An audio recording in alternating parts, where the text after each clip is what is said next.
There are an estimated 900,000 lawful permanent residents in the United States right now who have worked here for years, paid into Social Security with every paycheck, and are either approaching retirement or already past it, but have never filed a Social Security claim. Not because they do not qualify, many of them do. The Social Security Administration has their earnings on record. The credits are sitting there, but the system does not send a letter explaining eligibility to non-citizens. It does not flag your file when you reach the threshold. It waits for you to apply. And a very large number of people never apply because somewhere along the way they were told or simply assumed that Social Security is only for citizens. If you have worked in the United States on a green card, if you have paid FICA taxes on any paycheck, or if you are a green card holder helping an aging parent understand their options, the next 12 minutes will show you exactly who qualifies, exactly how qualification is calculated, and exactly what the process looks like. And there is one connection between your immigration status and your Social Security benefit calculation that almost nobody covers. We will get to that before the end. Immigration attorneys bill $300 to $500 per hour to advise on exactly this. You are getting the same information right now. I am David, and I spent time going through the official SSA documentation on non-citizen eligibility specifically to put this explanation together in one place. Everything here comes directly from SSA.gov and SSA publication number 05196, which is the SSA's own guide to benefits for non-citizens.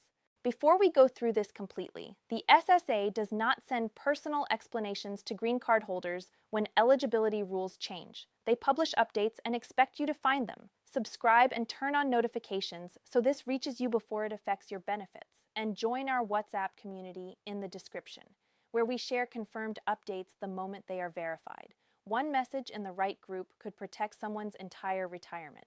Now let me show you exactly what we found. Here is what is confirmed under the Social Security Act and SSA publication number 05196. Lawful permanent residents, green card holders, can qualify for Social Security retirement, disability, and survivor benefits using the exact same earnings calculation as United States citizens. Immigration status does not reduce the benefit amount. The same 40 quarters of work credit rule applies. The same full retirement age applies. The same monthly payment formula applies. Here is what is circulating in immigrant communities and in online groups that is not accurate. That Social Security is a benefit only for citizens, and that applying as a green card holder could create problems with your immigration status or future naturalization. The difference between these two things is the difference between claiming a retirement benefit you have legally earned and leaving it unclaimed for the rest of your life. We are going to make sure you know exactly which is which. The first thing the official documentation confirms about this is the basic eligibility rule, and it is more straightforward than most people expect.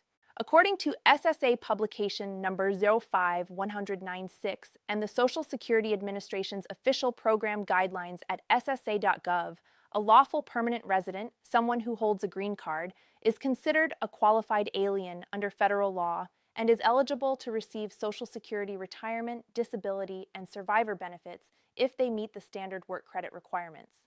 The immigration category on your green card does not change this. Whether your green card came through a family petition, an employment petition, or another pathway, the eligibility rule is the same. The work credit requirement is 40 credits, commonly referred to as 40 quarters.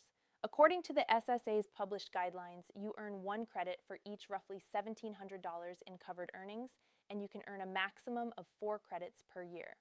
40 credits, therefore, requires approximately 10 years of work in the United States in jobs covered by Social Security. Most employment in the United States is covered employment. Self-employment also counts if you filed Schedule SE with your federal tax return. You might be wondering, do years I worked in another country count toward the 40 quarters? The answer depends on whether the United States has a totalization agreement with that country.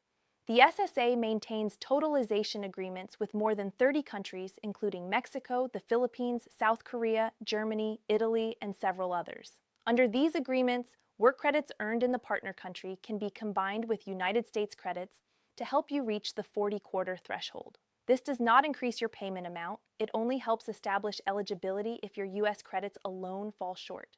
The second point is where most people have been given wrong information, and it involves what happens to your benefit if you leave the United States. Per SSA Program Operations Manual System Guidelines, a green card holder who has earned Social Security benefits and then moves outside the United States may continue receiving payments in most cases. But the rules depend on which country you move to. The SSA maintains a list of countries to which it can and cannot send payments. Payments are generally sent without restriction to most countries. However, payments cannot be sent to a small number of countries, including Cuba and North Korea, due to Treasury Department restrictions. If you are a green card holder planning to retire outside the United States, this is worth verifying at ssa.gov before making that decision. If you are in this situation, say exactly this when you call the SSA. I am a lawful permanent resident, and I would like to understand how my benefits would be affected if I retire to another country. Nothing more, nothing less.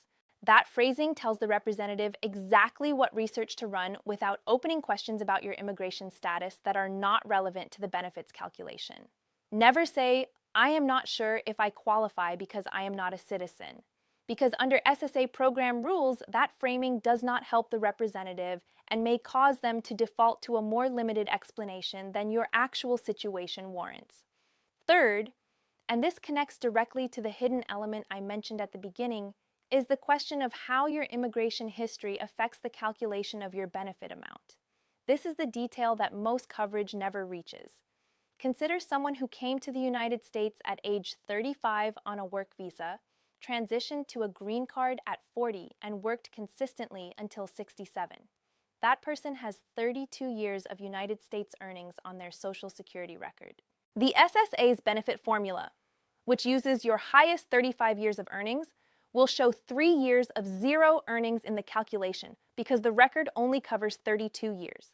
Those 3 0 years pull the average down and reduce the monthly benefit. This is not a penalty. It is simply how the formula works for anyone with fewer than 35 years of covered earnings. Immigration attorneys charge specifically to help people understand this calculation before they claim, because claiming at the right time with the right earnings picture affects the monthly payment for the rest of your life. And fourth, this is the specific detail that most coverage never reaches. Receiving Social Security benefits as a green card holder does not count as a public charge under current USCIS policy. According to USCIS Policy Manual Volume 8, Part G, Social Security retirement benefits, disability benefits, and survivor benefits are not among the public benefits considered in a public charge determination. Receiving these benefits will not affect a green card renewal or a naturalization application. This is confirmed federal policy, not a gray area. Now here is the connection that almost no coverage reaches, and this is what I mentioned at the beginning. Your green card status does not just affect whether you can claim Social Security. It connects directly to Medicare eligibility, because Medicare Part A eligibility is tied to the same 40-quarter work credit system. In real terms, for someone in your situation, if you have 40 or more Social Security work credits, you qualify for Medicare Part A with no monthly premium, the same as a United States citizen with the same work history. If you have between 30 and 39 credits, you can purchase Part A for a reduced premium. Under 30 credits, the full premium applies. The important piece here is that green card holders must also meet a 5-year continuous lawful permanent residence requirement before they can enroll in Medicare, regardless of their work credits. A green card holder who has 40 credits but has only held permanent residence for 3 years cannot yet enroll in Medicare at 65. They would need to wait until the 5-year mark. Most people never find out about this connection until they try to enroll and are told they are not yet eligible, despite having the work credits that would otherwise qualify them immediately.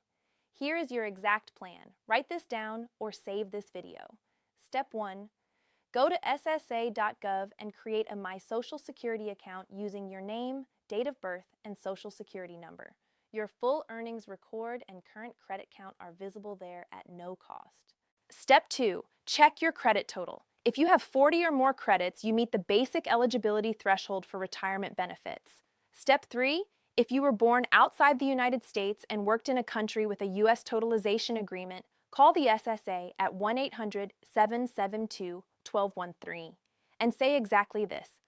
I would like to understand how a totalization agreement with my home country might affect my eligibility. Have your country of birth and approximate years worked there available? Step 4. Never assume that receiving Social Security will affect your green card renewal or naturalization application. It will not, but verify the current USCIS public charge guidance at uscis.gov if you want to confirm it in writing for your own records. Step 5. Share this with one person you know who holds a green card and has worked in the United States for 10 or more years. Send it directly to their phone right now. They may not find this on their own. Official resources, ssa.gov for your earnings record and benefit estimates. SSA publication number 05-196. Searchable at ssa.gov is the SSA's own guide specifically written for non-citizens. Benefits.gov for broader eligibility screening. Immigrationadvocates.org for free or low-cost immigration legal help if you have questions that go beyond benefits. 2 warnings before we finish. First, immigration scams. There are people charging money to file Social Security applications that are completely free to file yourself or with SSA assistance. There are fake consultants who claim to help immigrants access benefits but take fees and file nothing. Only work with attorneys licensed by a state bar or BIA, accredited representatives for immigration questions. The SSA itself is free to contact and will walk you through the application at no charge. Second, benefit scams. The SSA will never call you demanding payment. They will never ask for gift cards or wire transfers. They will never threaten to suspend your benefits by phone or text. Real SSA communication comes by mail only. If you receive a suspicious call, hang up immediately and call 1-800-772-1213 directly to verify. I want to hear from you directly.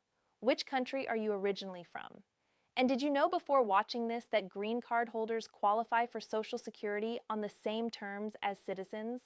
Drop it in the comments below. I read every single one, and your questions shape the next video. What we covered today is documented, confirmed, and already affecting people across this country. The SSA will not send you a personal explanation of your eligibility as a green card holder. This channel will. Subscribe, turn on notifications, and join the WhatsApp community in the description so confirmed updates reach you directly. I am David. You have rights in this country. You have benefits you have earned. Knowing both protects everything. Take care of yourself.